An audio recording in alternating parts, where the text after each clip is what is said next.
9/11 call that came after the funeral. They folded the flag for him at the little brick church on Ellsworth Avenue, and the wind tried to take it twice before the honor guard's hands persuaded it to behave. It was a raw Thursday in late January in a river town in southeastern Ohio, the kind of cold that makes sound travel farther than sense. The man in the casket was Eamon Ridge, a volunteer firefighter and the sort of neighbor who shoveled 2 extra porches without mentioning it later. The service ended at 4, the last handshake landed at 4:20, and by nightfall, the street had gone back to being only a street. At 9:13, Leora Penn took her seat at the county dispatch console, slid on her headset, and watched the board come alive. At 9:31, the line marked 911 flashed with a familiar number. His number, the man everyone had just buried. Before we begin, tell me, where are you listening from and what time is it there?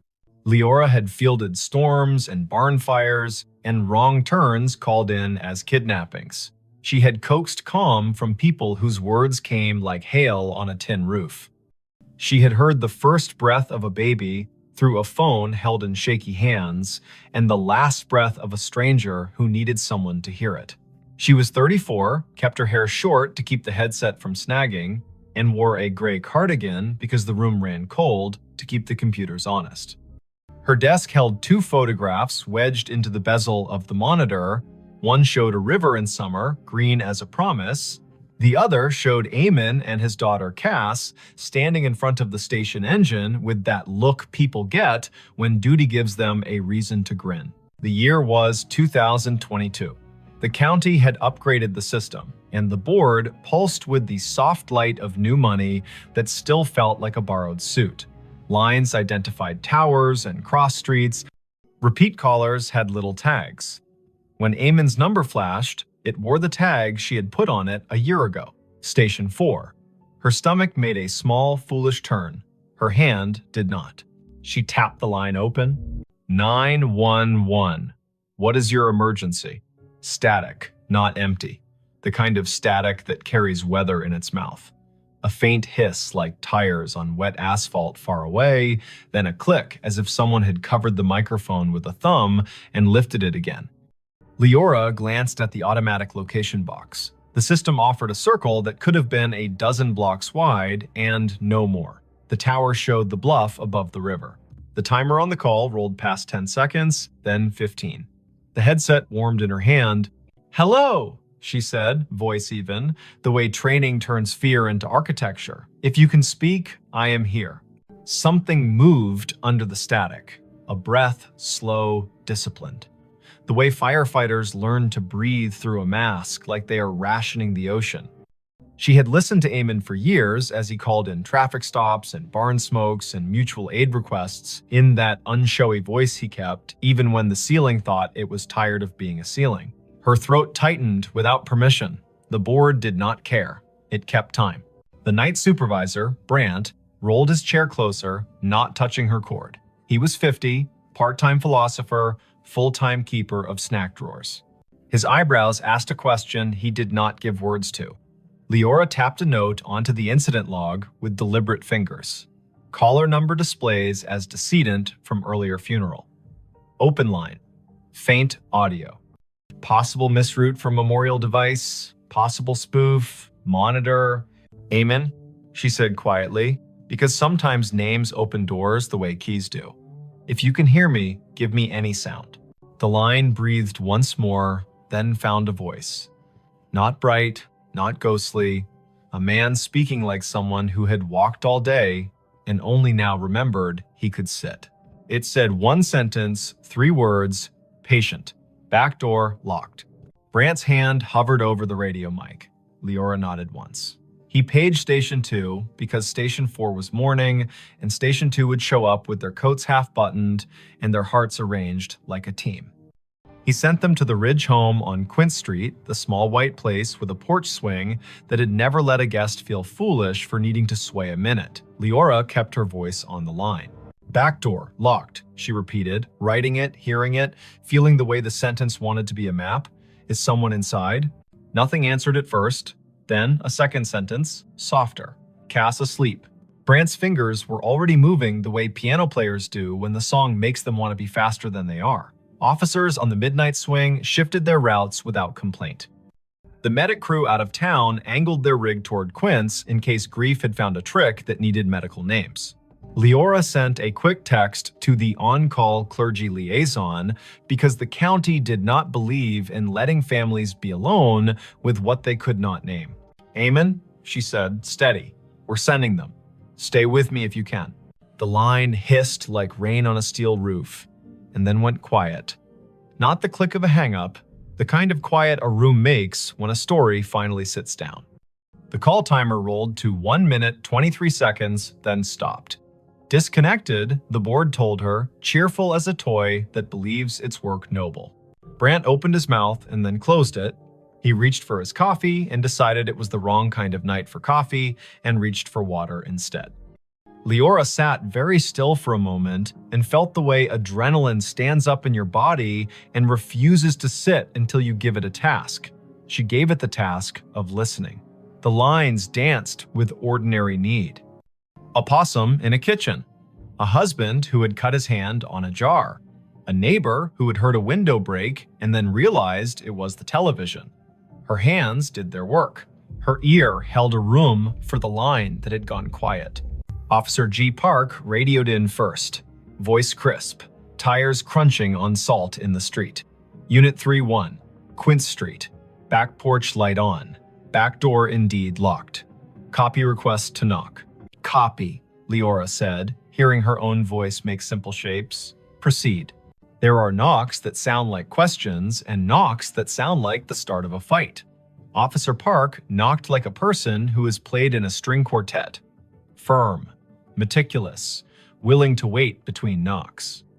Leora heard the long, thin silence on the open radio channel that means everyone has decided to breathe in sync. A porch swing creaked, whether from wind or memory. Then Park again, softer. Visual on subject in living room. Teen. Asleep on couch. Television on mute. No visible distress. We are making entry. Park called the locksmith number taped to his visor, because there is always one, and he also called the small cheat that officers inherit, which is to lift the back door on its tired hinges when you turn the key the wrong way. The door opened, a floorboard confessed itself. Park moved through a small kitchen that smelled like heat and spice and thyme. He said, quiet as a blessing, "Cass, it's G, it's me." The girl woke with that rough sound grief makes when it has only just let go for half an hour at last. "Back door," Park said into his shoulder mic. "Locked, now secured." Subject breathing, oriented, tearful, says she fell asleep and forgot the back after the last aunt left. She says her dad would have said it. She says she heard him say it sometimes, even when he was alive, when she forgot. "I'm locking up, then staying here until her aunt returns." The call had been the little bridge a county makes when one house cannot manage all its doors alone. Leora typed. She logged, she breathed. She answered a call about a siren that would not stop on a fire alarm panel, which is a call that can ruin a night or return it to its usable shape. She told Brant she needed 30 seconds, stood up from her console, walked to the stainless sink by the break room door, and washed her hands as if she had been in a kitchen that required respect. At 10:48, the line lit again. Same number. The board did not know how to feel about that and chose its usual indifference. Leora took it. 911. A voice lives inside a headset after a while. The nerves learn routes, the body decides where to keep the sound. The phrase came through low and clear. Basement. Pilot light. She did not hesitate. She sent the fire crew already on Quince next door. She told Park. She told the aunt, who had come breathless from her own house 3 blocks away, that they were going down the cellar stairs for the little square of flame that keeps a winter from doing more harm than good. She heard Cass in the background say, without fright, he always listened to the furnace like it was trying to tell him a joke. Engine 3 called in. Pilot light out. Gas smell minimal. Windows open. Relit. Carbon monoxide monitor registers safe. A firefighter Rowe, who had once done stand-up for exactly 2 open mic nights, and then decided his comedy belonged in the bay with his coworkers, added gently, Whoever called this in has good ears. The board calmed, the town kept its little noises, the river told the ice what to do, and the ice obeyed or not. Leora's shift slid past midnight. At 1:19, she poured tea she did not want and drank it because warm things are a kind of law. At 1:40, an old man reported a woman knocking on his side door asking for a light, and she sent Park and his partner again, and it turned out to be a neighbor who had locked herself out, and they laughed about solutions and did not mention grief, so it would not be tempted to take that house too. At 2:19, when the dispatch room feels like a lighthouse that forgot whether the bay is wide or just an eager creek, the line lit a third time. Leora did not say amen out loud. She let the humanities teacher voice in her head that once told her names have heft say it for her. 911. This time the sentence was longer. Not elaborate, not difficult. The kind of sentence men say when they've spent their lives making tool lists. Check the pan on the back burner. Leora's fingers moved before she could tell them to, and 10 seconds later, Park said on the radio that a pan of oil sat glowing on the stove, forgotten by a cousin who had come bearing food, and then wept, and then gone to call another cousin and set the phone down on the porch rail. Park killed the burner, slid the pan onto a cold eye, and said, "Tell whoever's on that line thank you again." She said, "I will," and understood how inadequate that was, and also how there is no better sentence at 2:20 in the morning when a house has been held upright by 2 extra words spoken by a man with no air left to push them. By dawn, the calls had slowed to their usual winter trickle. The board made its little satisfied beeps, the shift change crept near. Leora printed the overnight logs for the lieutenant in charge and set them in the bin with the neatness of a person who believes paper is a form of kindness. She took off her headset, set it on the hook, and let her neck decide it had been a stiff night. On her drive home, the river looked like a sheet of hammered tin under a sky that had not yet decided whether to blush. She stopped at the corner store for milk and oranges. The clerk rang her up and asked if she had been at the funeral, because everyone had been at the funeral, even if they had not parked their bodies in a pew.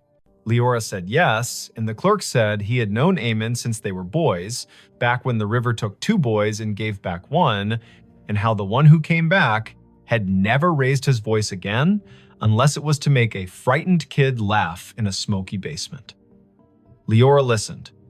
The clerk put 2 extra oranges in her bag, the way men do when they feel the night reach its hand into the room and cannot keep all the light from leaving. She slept until noon and then sat in her kitchen with the radio low and the blinds open to teach the afternoon how to behave.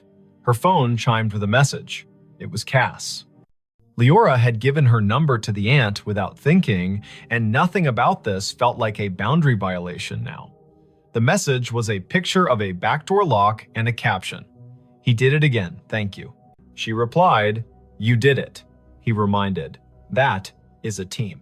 Cass sent back a heart in the color teens choose when they mean it and do not want to seem silly. Word traveled without gossip's teeth in it. People told each other the version they could bear. Some said the call after the funeral had been a trick of towers, an echo, a message scheduled by a grieving mind that had set a reminder on a phone. Some said Eamon was still doing his rounds, making sure pilot lights and pans behaved. The chaplain said he did not know the mechanics of it and did not care, that love gets to serve in whatever uniform it likes. The fire chief said quietly to Leora, "If my number ever lights your board and I am not in a position to help myself, send the crew. I will not be offended if you use my name to get them there faster." It is Wannon. The next week brought the kind of snow that erases the edges of things. Leora worked 3 overnights in a row and learned to sleep in squares of 4 hours like a cat. She took a call from a man who had found his wife on the floor and guided him to count and compress, and the medics arrived before the counting rasped the hope out of his voice. She took a call from a woman who had locked herself in a bathroom because her boyfriend had stopped being gentle, and she kept the woman talking about the photograph on the wall while the officers climbed the stairs 2 at a time. She did not think about the line until it lit again 2 Fridays later at 1 in the morning. She kept her voice clean. 911. Eamon's voice came again, thinner, like a person speaking through a scarf. It said, in a tone part instruction and part apology, "Box of matches in the junk drawer beside the oven. Throw them out." She told Park. Park went. He opened the drawer and found a box that had wicked itself damp and mean. He took it to the back porch and soaked it and binned it, and then came inside and wrote a sticky note for Cass that read, "Your dad told on you." She woke to it and laughed in that shocked way laughter has when it has been given back its license to exist. Not every call was that kind. Once, the line connected, and all Leora could hear was faint wind and the hollow tick of a cooling engine, and she understood, without needing the lieutenant's later confirmation, that this had been the night the station bays opened, and Eamon's truck had been driven back from the long, slow procession, and the engine had clicked in that language. Machines use to admit fatigue. Once, the line carried only a sound, like boots on gravel, exactly 3 steps, then the pause of a man looking at a sky he used to know from a ladder truck. Once, nothing came at all. And still, she stayed on the line the way you stay on a porch after a friend has gone inside, just in case one more sentence needs to come out and walk around in the air. Spring loosened the river. April made the churchyard look less stern. Cass finished school with a concentration that made her teachers write small notes on the bottom of her papers. "You have turned into a person who trusts herself." Leora saw her at the station on an open house Saturday, and the girl hugged her the way nieces do their aunts without asking for the right to be related. They stood under the engine bay's great door and listened to the way small kids treat sirens like musical instruments when given permission. Cass said she sometimes still heard it, the way a voice comes into a room without needing to open the door. She said the voice had told her to bring in the porch rug before a thunderstorm that would have flung it across the block. She said the voice had told her to drink water before her stomach had the language to beg for it. "What do you think it is?" she asked, not demanding that it be a ghost or an algorithm. "I think you live in a county where people answer one another when called," Leora said. "I think sometimes lines open from one room to another because the rooms were built that way by love.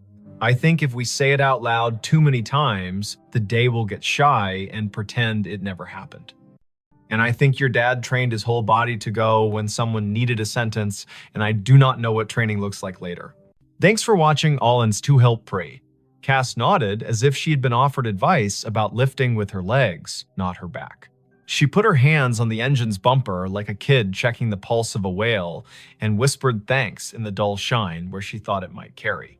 The last call came in July, on a night that smelled like cut grass and the electric promise of storm. The board was quiet. Brant had his feet crossed at the ankle, the way he did only after midnight when the county behaved. The line lit. Leora took it with the care of a person accepting a candle in wind. 911. There was no static, no breath, only a single word, perfectly ordinary, soaked in a patience she would remember until the last hour of her life. Enough. "Enough what?" she asked. Back straight, pencil ready. The word came again. A thought set gently on a table. Enough.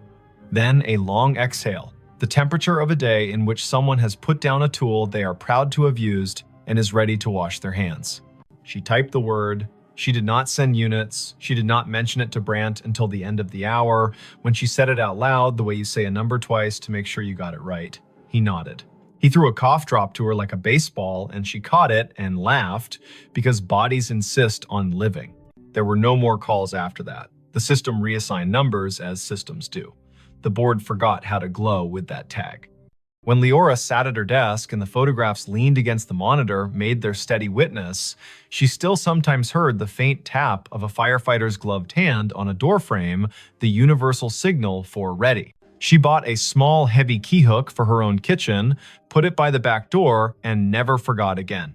She found that when she walked past the Ridge place on mornings when she needed to see the river before she could trust the day, she would look at the back door and feel not a haunting, not an ache, but the exact rectangular comfort of a thing that had been understood and done. If this kind of thing ever happens where you live, if a phone rings after a set of shoulders in town have lowered themselves to the work of grief, if a name appears on your console that your heart wants to call impossible, do what Leora did. Answer. Stand in the narrow bridge between rooms, ask short questions with soft edges, send help, write down exact words. The world is made of exact words and the work that follows them. Believe nobody and nothing too hard. Let the river decide what is memory and what is rumor. And when the voice finally says enough, let your hands say thank you by resting them, palm down, on the desk you have kept clean so the night can put its weight there for a minute. And if you are sitting in your kitchen with a back door that gets forgetful, say the date out loud to bring the day to heal. Late January 2022. Early April 2022. The hot night in July when rain forgot its manners. Say the town's name so it will remember it has one. Say Amen. Say Cass. Say Leora. Practice the sentence that saved a pan and a pilot light in a teenager who deserved a house that understood locks. Back door locked. Then lock it, then sleep. The county will keep its watch. The river will balance its own ledger. Somewhere, a dispatcher you will never meet will lay a pencil down on a pad with a line drawn through the last open box, a small, perfect check that means this part of the night is finished and the next part may begin. He found a staircase in the lake it still goes up. He saw it when the wind fell off and the lake lay down like glass, a sudden stillness that made every shoreline detail stand at attention. The afternoon sun had taken a step toward evening, yellowed and steady, and the north cove of Lake Lanier went calm enough to show the bones under it. He cut his aluminum skiff to idle and drifted toward the pale shoulder of exposed clay. There, not random at all, a run of stone steps pushed up from green water and kept going into nothing the shore could explain, even and true, as if they still believed a front door was waiting at the top. Before we begin, tell me where are you listening from and what time is it there? This was late September 2022, after a summer of stingy rain and long afternoons when the heat felt like it had signed a lease. The lake sat northeast of Atlanta, a blue map of drowned hills and red clay coves, and that year it had read its gauge and decided to show some of what history had asked it to forget. Foundations revealed themselves like old teeth. The ghostly lanes of a two-lane road slipped out of the murk and pointed nowhere. Between Bald Ridge and the mouth of 6 Mile Creek, a staircase announced itself and waited for a person with the right kind of attention to see it. Riven Kettering had that kind of attention. 38. A carpenter and part-time rescue diver who liked small engines and the honest work of making broken things carry weight again. He lived in a rental off Pilgrim Mill Road with a dog who had taught herself to sleep through sirens. He was not a romantic, not really.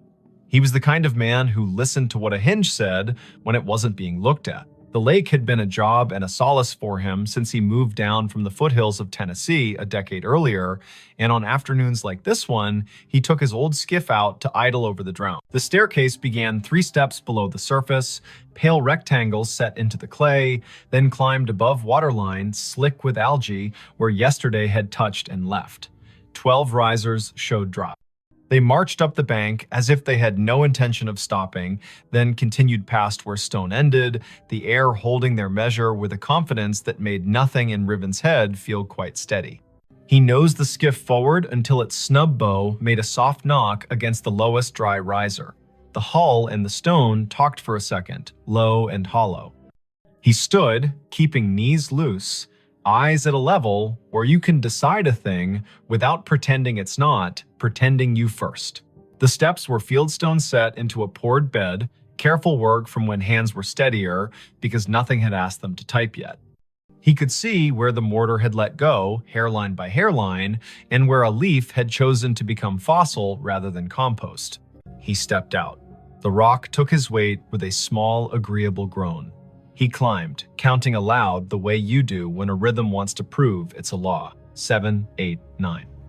A wet line at his ankles where he had waded the shallow to push the skiff in. 10, 11, 12. He stopped where stone ended. The sidewalls rose one more course and then gave way to air. Ahead of him, nothing. Above him, more nothing.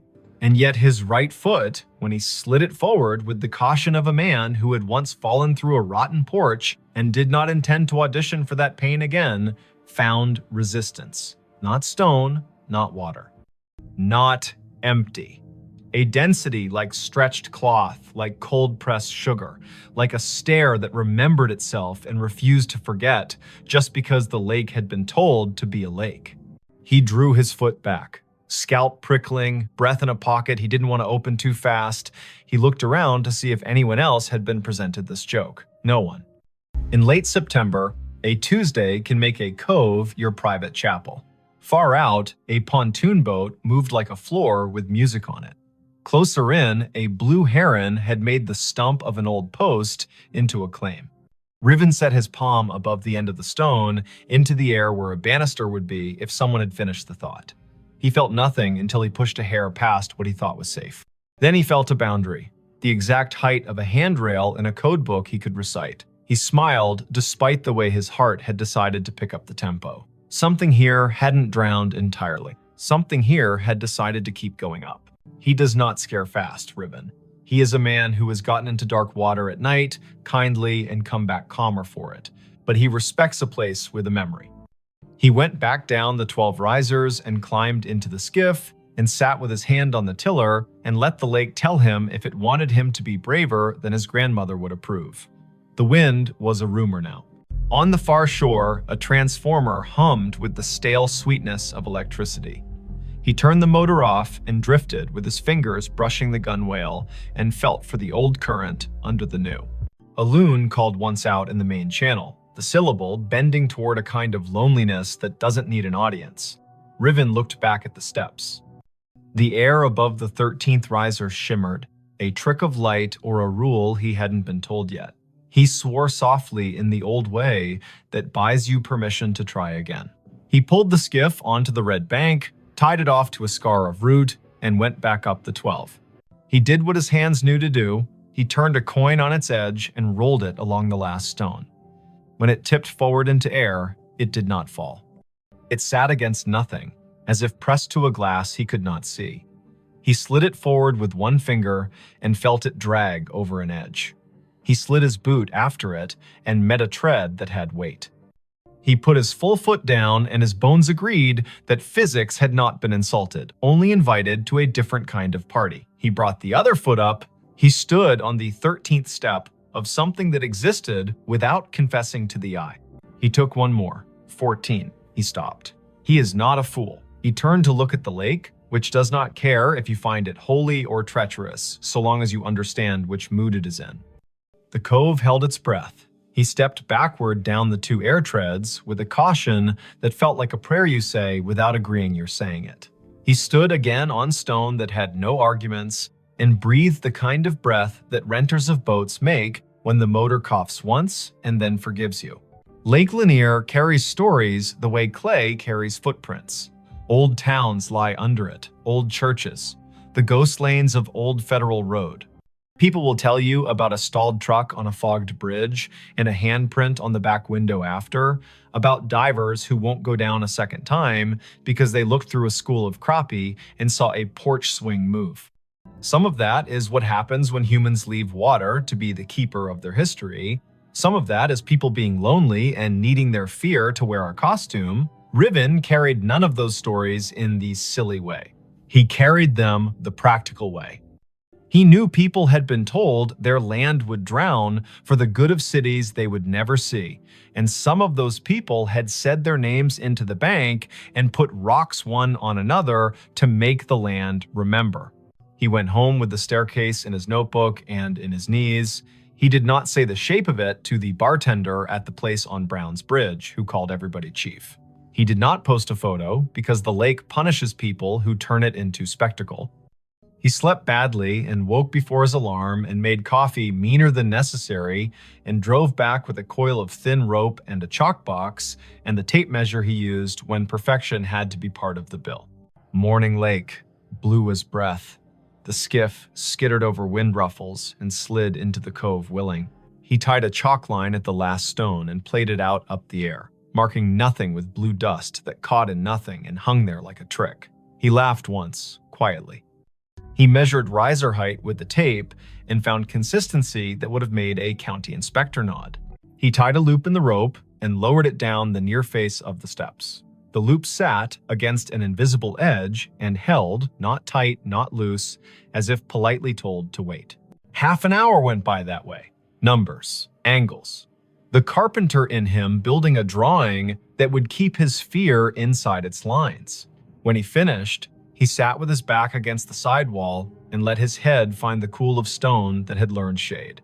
The world stepped closer. From somewhere he could not triangulate came a sound that reminded him of a bicycle bell rung just once. In politeness, he stood. The sound did not come again. He walked down the 12 and waited on the shoreline while the lake decided whether to ignore him or to grant him more. A woman called from the top of the red bank. Riven looked up. She was tall and rangy, mid-40s, wearing the kind of straw hat that makes a person look like they know how to move in weather. She carried a camera with a strap that had been repaired twice and a notebook bulging with the kind of paper that did not come out of printers. She introduced herself with a grin that answered questions he had not asked.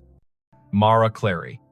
She ran a small outfit that mapped drowned towns and grave relocations for counties that cared to admit their forgetting. She had a copy of the Army Corps' old charts and a habit of showing up where the lake loaned the present to the past. "I've been told you've got steps," she said, "and that they keep going up." He wanted to ask who had been talking. He wanted not to have his name in a stranger's mouth. But she put her hand on the sidewall like a careful person says hello to an old horse, and the way her face took in what she saw made him feel less alone in his own seeing. He nodded. He told her his name and the number of air treads he'd let himself trust. She whistled low. "Lanier tells on itself every few years," she said, eyes on the shimmer above the 13th. "But I haven't seen it do this. Fieldstone, that would have been a front walk probably. Or the stairs to a porch. You can tell from the way these aren't as steep as church steps. And there would have been a dog who slept halfway up until someone came home at supper." "Everyone says that about any porch," he said, smiling despite himself. "Only because it keeps being true," she said, and laughed like a sound the cove had missed. They measured together, she took photos, he held a stick out over the air risers and watched the end bounce against nothing. They left offerings the old way. He peeled the paper off a peppermint and set it on the third stone step. She untied a strip of blue cloth from her hat and tied it to the root that held his skiff's rope. The lake, if it acknowledged that at all, did not show it. She opened her notebook to a page where she had copied in neat letters the names and dates of households taken when the valley was flooded in the early 1960s. 2 farms had sat on this spur, the Sumter place, the Jory place. Sumter had 5 children and a clean way with fence lines. Jory was famous for a Sunday table and a sour temperament the rest of the week. The county had cut checks and called it a necessity. The stairs could have been either family's. But on the sidewall, low near the 5th riser, they found a mark cut into mortar with a nail or a stubborn penknife. A letter. "Jay, you think Jory," she said. "Or June," he said. "Or Josephine. Or a boy who didn't get to grow into his handwriting rights, their first initial into any stone that isn't busy." The lake made a small sound against the hull, a shrug. They came back the next day, and the next after that. In the afternoons, teenagers on rental jet skis came to Ingrammer the water did not admire. In the mornings, a heron watched like a magistrate. Once, a man in a bass boat cut his engine and drifted nearer and asked if the invisible was real or a trick. And when Riven told him the truth, he raised his cap and said, "Well then," and idled away because some facts want to be left alone to keep being facts. On the 5th day, just after noon, when the light loses some of its slant and the lake starts its long exhale toward evening, the air changed. Riven was on the 14th invisible tread, Mara 2 below on stone, the rope tied at his ankle as if that kind of thing would help. He felt a pressure move across his shin like a child's study of a newel post. The hair on his forearms declared a vote. He looked up. Above him, a faint dark line hung in the bright. A lintel, if you wanted to pretend to see one. A line where a door might have decided to sit if it still meant to. He lifted his hand slowly and let it hover. It met resistance at the height where a latch would be if people had followed the same measurements here as they did in town. He pressed a fraction and felt the air give. Not much, not enough to invite him, only enough to say, "I know what you were asking for," and no. He withdrew his hand. He did not try again. He went back down and sat on the sixth stone step and put his elbows on his knees and let his head go heavy in the way of a man who knows the difference between a closed door and an answer. "Not today," Mara said, not unkindly. "Doesn't mean never." A storm ran around the rim of the lake that night and forgot how to come down. The next morning broke clean and noisy, with birds relieved to be right about the Sunday. When they returned to the steps, the peppermint was gone. The strip of cloth whispered against the root when the wind remembered it. On the fourth stone riser, a line had been drawn in the red dust by a finger that had not belonged to wind. 4 short lines, 1 long. The way a person keeps track of days when they are doing a job no one else is counting, they looked at each other like people who have been included in a conversation without earning it. Mara wrote down the marks in that tidy, practical hand. Riven climbed to 14 again and did not press the air where the latch would be. He listened instead.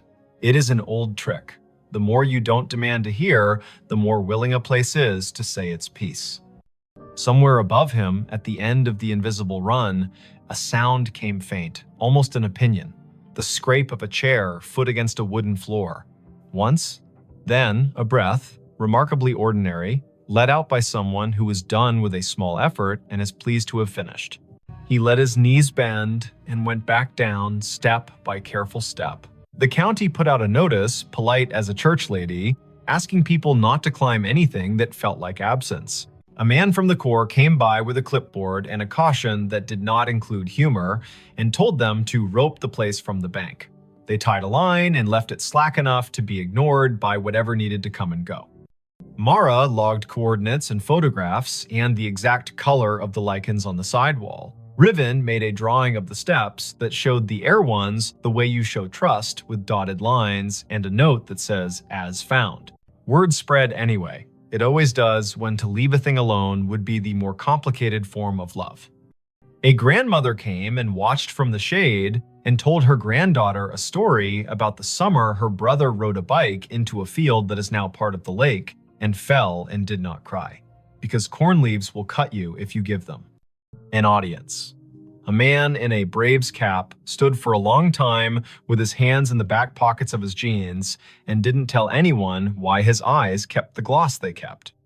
A boy clapped once and apologized, and then asked if the staircase sounded like anything, and when Riven told him about the scrape and the breath, the boy looked toward the place where a door might be and whispered, "Thank you," like a student to a teacher who has handed out permission slips to freedom.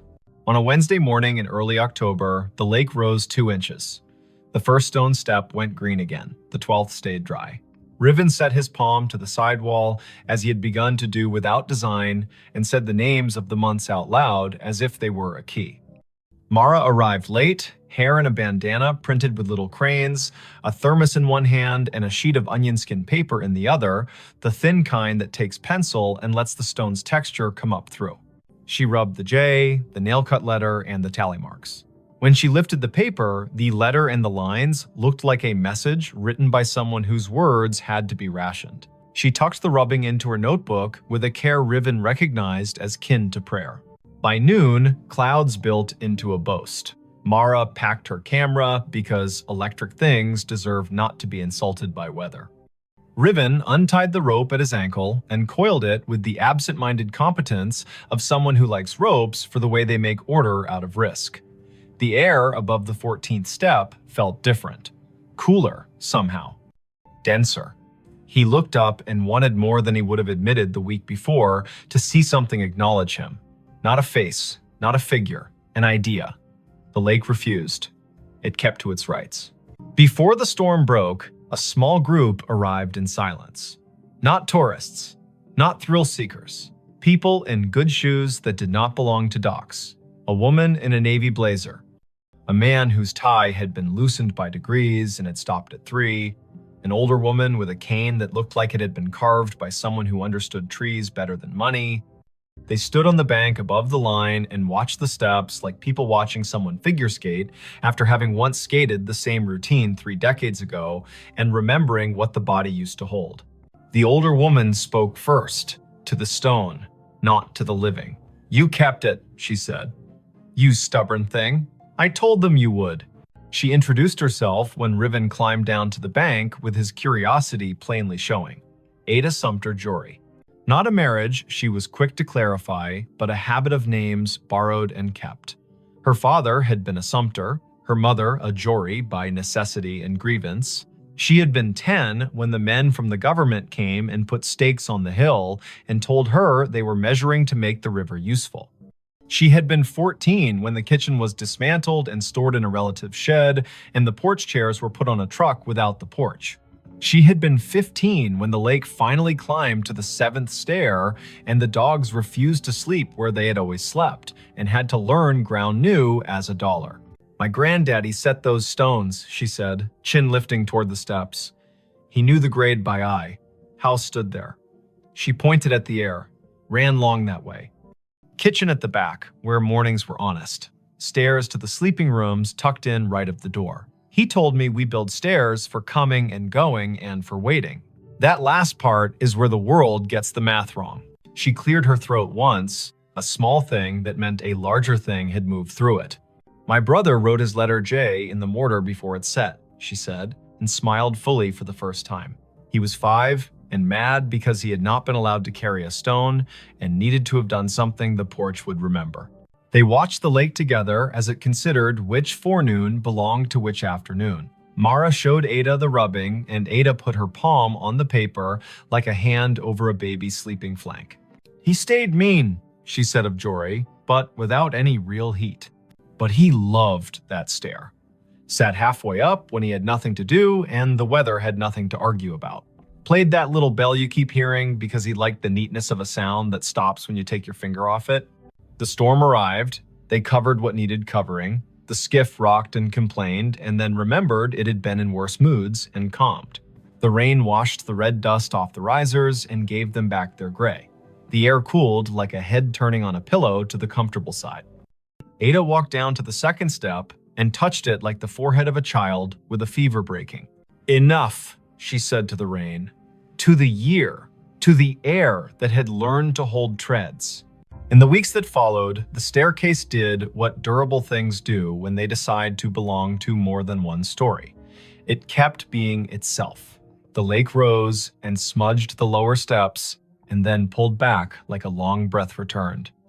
Riven kept coming because he had begun to like the feeling of leaving a place better than he found it by doing nothing but listening the way a well-made chair listens when a tired person sits.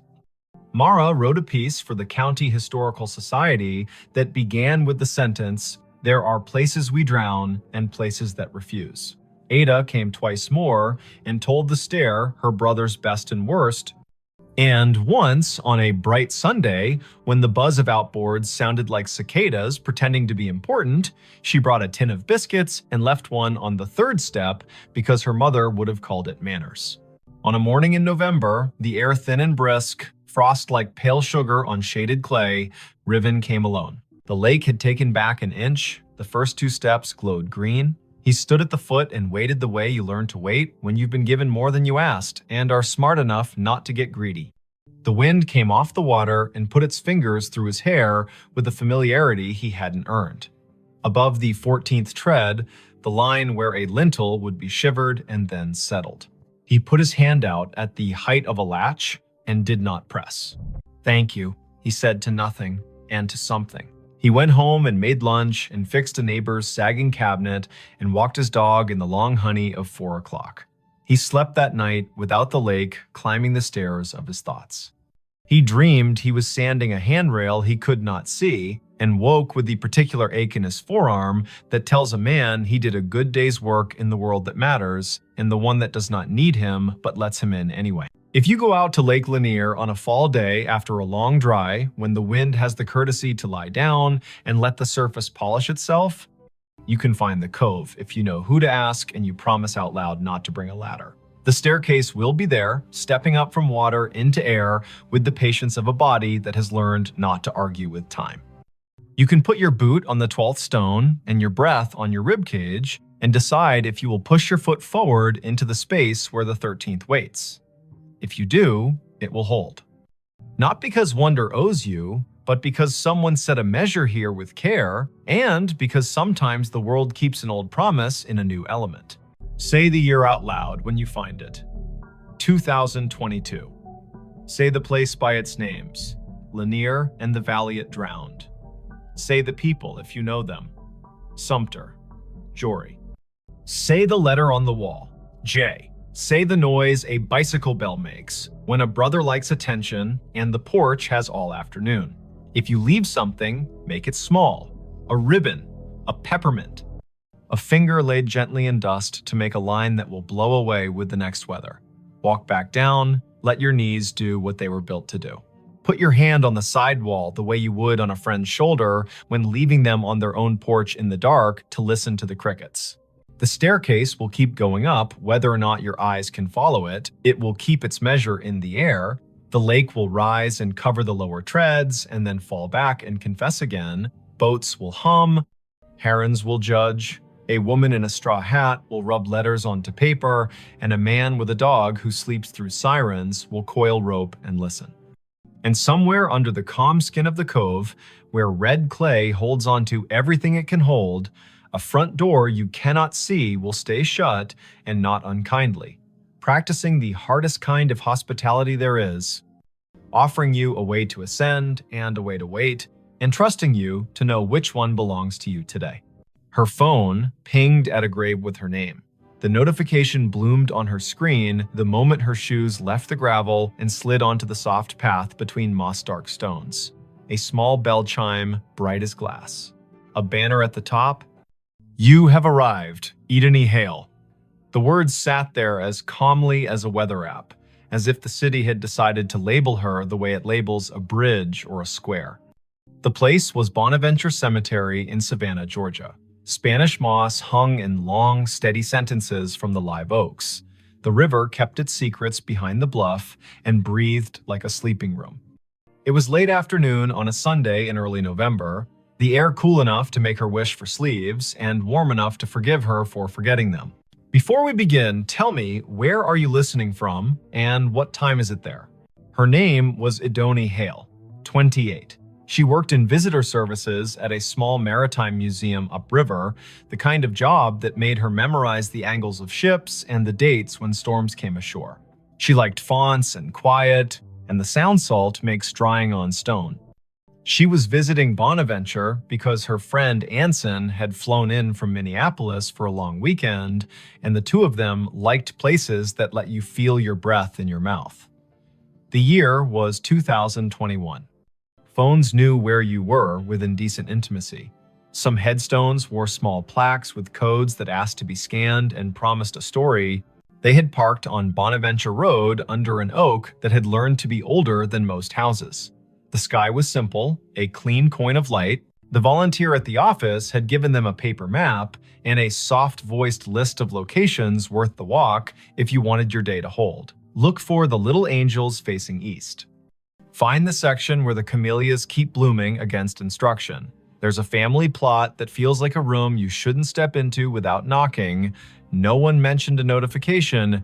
Eden stared at her phone. The banner did not give a location like Section F or Plot 31. It was the same tag her calendar used when she arrived at work or home. You have arrived, Eden Hale. As if she were a place. As if the grave were her. Anson leaned toward the screen and squinted. He was tall and light-footed, a teacher of high school literature who carried poems in his pockets like receipts. He read the banner and then her face and made a small arranging motion with his hands, the way he does when he wants to place humor where fright is trying to sit. That's a bug, he said, not unkindly. Or a geofence you made and forgot. Did you tell your phone to remind you to be yourself today? She clicked the banner to see where the phone thought she belonged. A map opened, a blue dot pulsed with the steady patience of a small heartbeat. A gray pin sat 100 feet east in a section labeled McAllister. The pop-up bubble above the pin read Idany Hale in the same unsentimental font. She did not have a virtual contact called a cemetery. She had not created a reminder to arrive at her own name. The phone had decided the path curled between stones with dates that made you speak them out loud, because numbers are easier to hold when they come through the mouth. 1873, 1920, 2009. The Oaks leaned as if sold on the idea that the living need rehearsal space. Anson spoke a tour fact about a poet who loved this place and whose plaque visitors touch in a small, quick superstition. Idoni nodded because liking facts is a way of staying steady. Her pocket shook again. Another chime, the same banner. You have arrived. Idany Hale. She breathed the way the yoga teacher on the internet tells you to. In through a count of 4, hold for 4, out for 6. They followed the path east until the bluff opened its shoulder and let the wind test their sleeves. The section ahead was a little higher, a little more sure of itself. A plot enclosed by low stone, dressed in ivy, sat beneath a live oak that looked like a table that had decided to grow legs. In the center stood a headstone gray as rain, taller than Idoni's shoulder. The name at the top held Idany Hale. She stopped. You might have stopped too. Her name was not common. Her mother had found it in a book of Old English names and liked the way it sounded like a promise made under a tree. She had never met another Idany. To see the letters in this order on stone felt like stepping into a movie where you have lines you did not audition for. Anson's hand found her elbow without a show of it. He had the sense not to say, wow, or are you kidding? He stood with her and let the river finish a sentence neither of them had started. The dates carved below the name were the first clean relief, 1974 to 2014, not hers. A woman 2 decades older, gone 7 years now. Under the dates, a line that read as Keeper of the Keys. The stone carried a small oval of glazed photo, a face with hair tucked back, eyes steady, a glint of a keyring at the edge of the frame. The oval was rubbed to a shine from fingers, the way love polishes small things while refusing to say it is love. On the right-hand corner of the stone, someone had bolted one of the new plaques with its little square of patterns. Scan to learn more. People who love story cannot resist a square that holds one. Idany lifted her phone and let the camera see. A link opened without asking for anything. A page built by a memorial service company bloomed. At the top, the name again. Below, a small biography. A life lived with habits, upright and kind. A childhood in Chatham County. A long run as cemetery sexton. The last line read in a voice that felt like a woman sitting on a step with a mug and a warning and a grin. If you need something, tell the ground. It will tell me. While she read, the phone hummed again. Not a banner this time. A little circle pulsing at the top of the screen, the way maps announce a place with enthusiasm. The circle flashed once, then settled. Idany swiped down to see the source, a calendar reminder with no category. White, titled simply, Arrived. Location, here. She had not written that. The phone, perhaps, had decided the day needed a label, or the small plaque had more to it than the page admitted. Anson said the woman in the photo had librarian eyes. He meant that as a compliment. He pointed at the keyring. He said his grandmother had been a keeper of the keys at a church in North Dakota, and those women know where every grief sits at every hour, the way a night janitor knows which chairs spit gum and which ones sigh.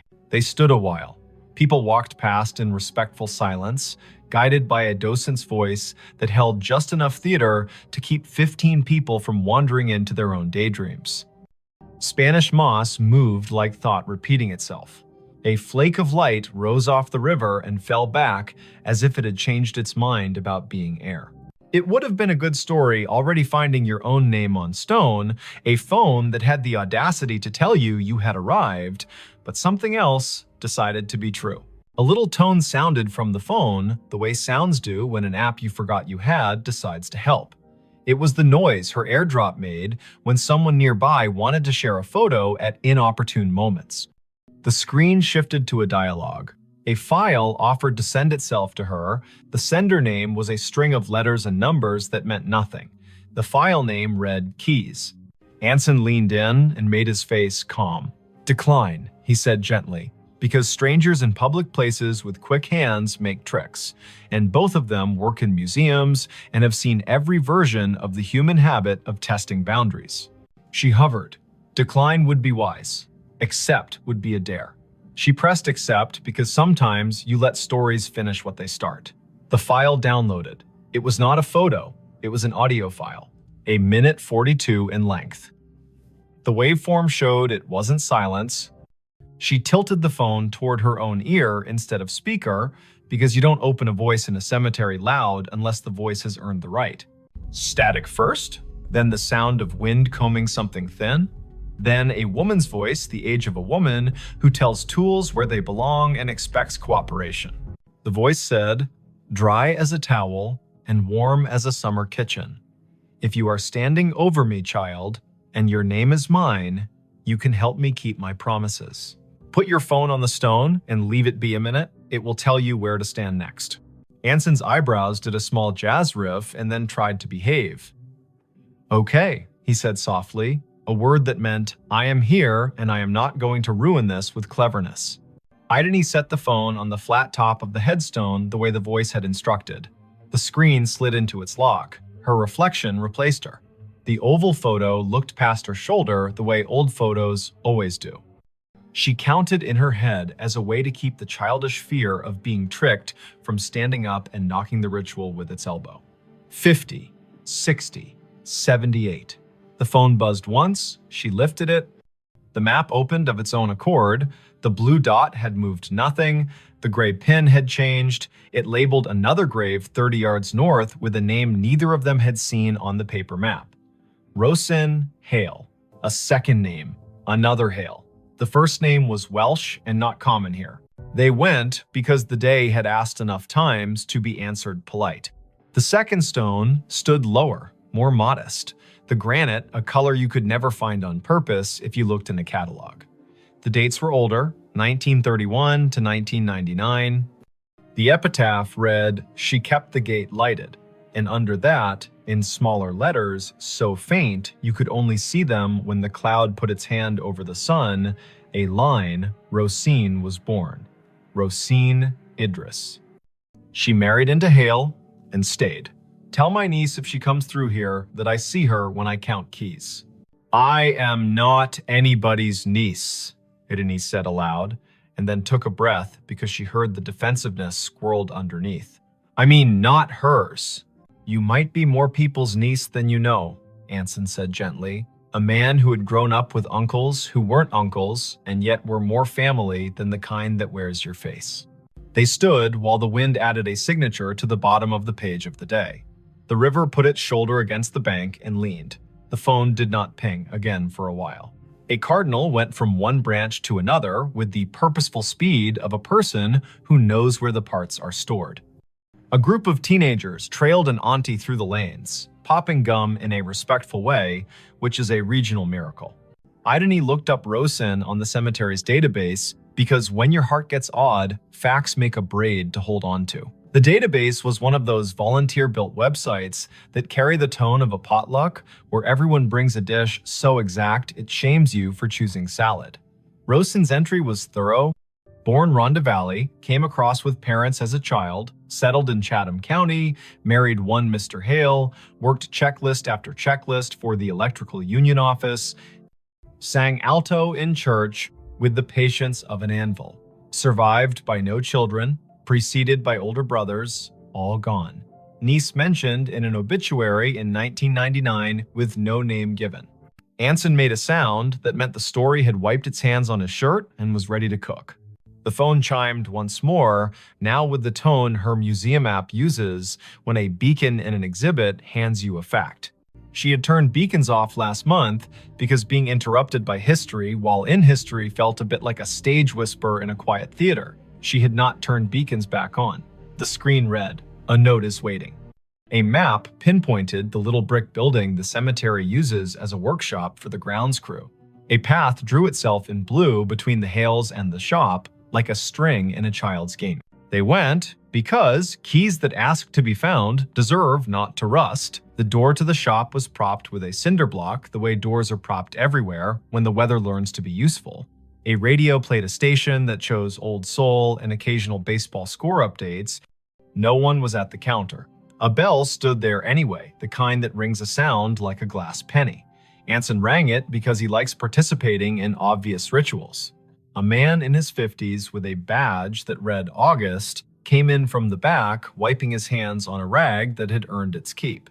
"You folks need a map?" he asked, then took a longer look at their faces and revised.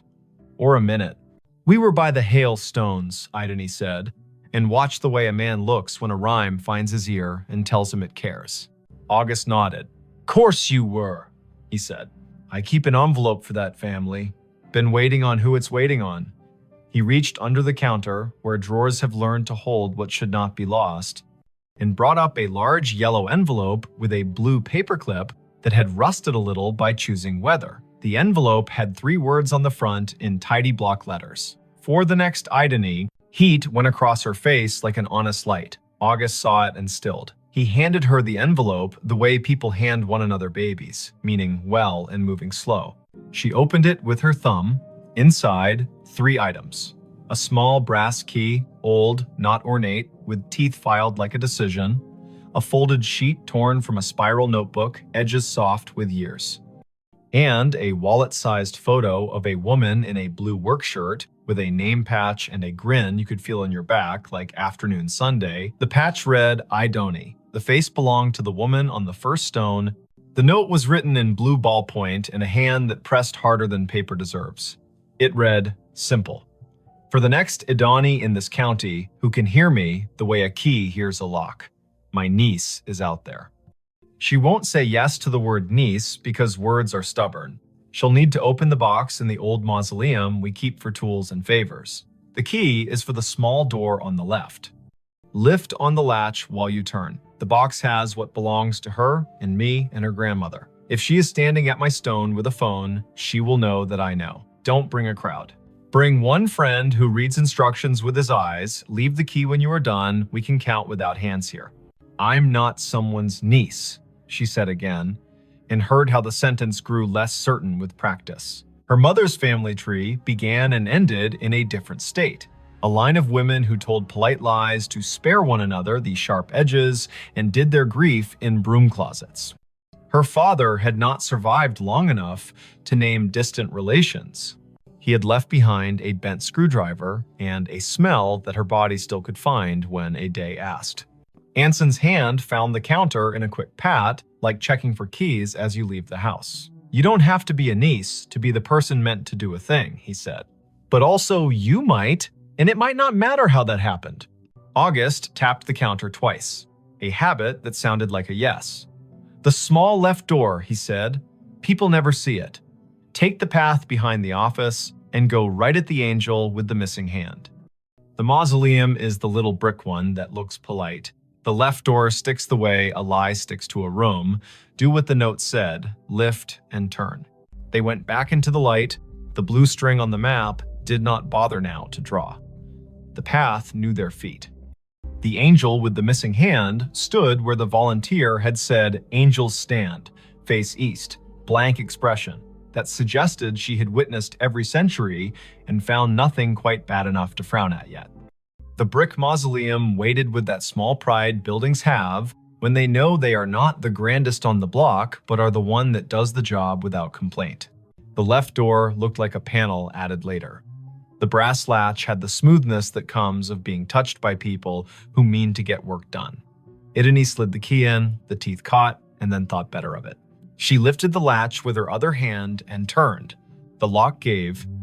The door opened 6 inches and stopped, ticked by a wooden wedge that had been insinuated at the bottom by someone who had not wanted the door opened by accident or habit.